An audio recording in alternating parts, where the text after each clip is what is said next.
Attention, ce manga de Nishimoto Ro, édité aux éditions Hana, parle d'inceste sous différentes formes. Si vous êtes sensible à ce sujet, n'hésitez pas à plutôt aller jeter un coup d'œil aux autres vidéos de la chaîne. Et je tiens à dire un grand merci à l'abonné qui m'a conseillé ce titre.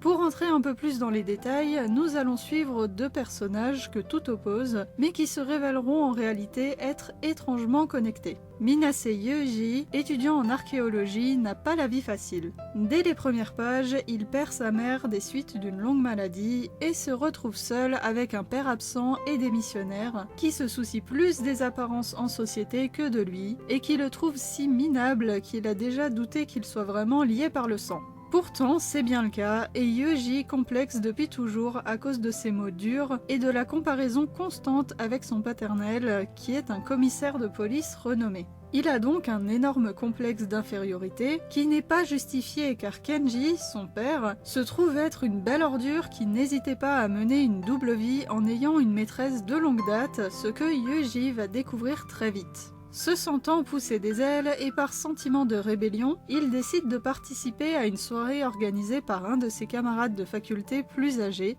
qui va très mal se passer et où il fera la rencontre de Hishiya Kosuke, un boxeur professionnel présent ici pour se battre lors de matchs illégaux, et qui s'avérera être lui aussi l'amant de Kenji. Eh ben il s'embête pas celui-là, hein. Et puis le monde est sacrément petit. En tout cas, la vie de Yuji bascule totalement ce jour-là, pour le pire et peut-être aussi un peu le meilleur. Il faut être bien accroché pour suivre cette histoire qui s'enfonce de plus en plus à chaque page dans l'immoral et la dépravation. Les relations entre les personnages sont complètement détraquées et se basent globalement sur la violence autant physique que morale et les mensonges, que ce soit entre Yuji et son père ou avec Kosuke, et même avec le fameux camarade de fac qui aura son rôle à jouer et qui sera très loin d'être appréciable. Plus on va avancer et plus on comprendra comment chacun des personnages en est arrivé à ce point précis de leur vie et que le point de départ de tout ce bazar est bien évidemment Kenji. Pourtant, il restera assez secondaire dans l'histoire, restant en arrière-plan comme une ombre menaçante sur nos personnages principaux. Car le vrai intérêt du scénario, ce sont Yuji et Eko et l'évolution de leur relation, qui va chacun les sortir de leur misère. L'emprise toxique de son père pour Yuji et le traumatisme et l'envie de vengeance de Ko.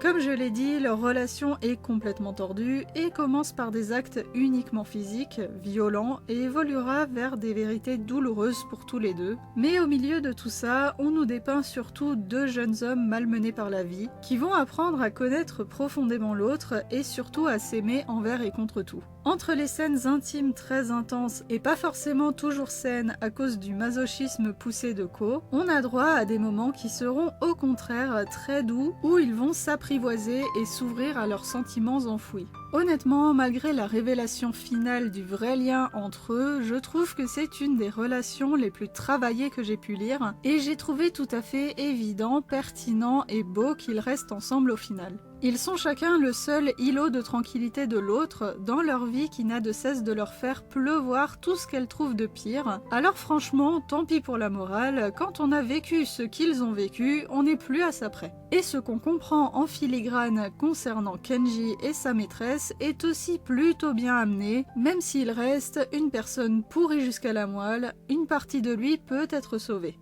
Mais une toute petite partie seulement.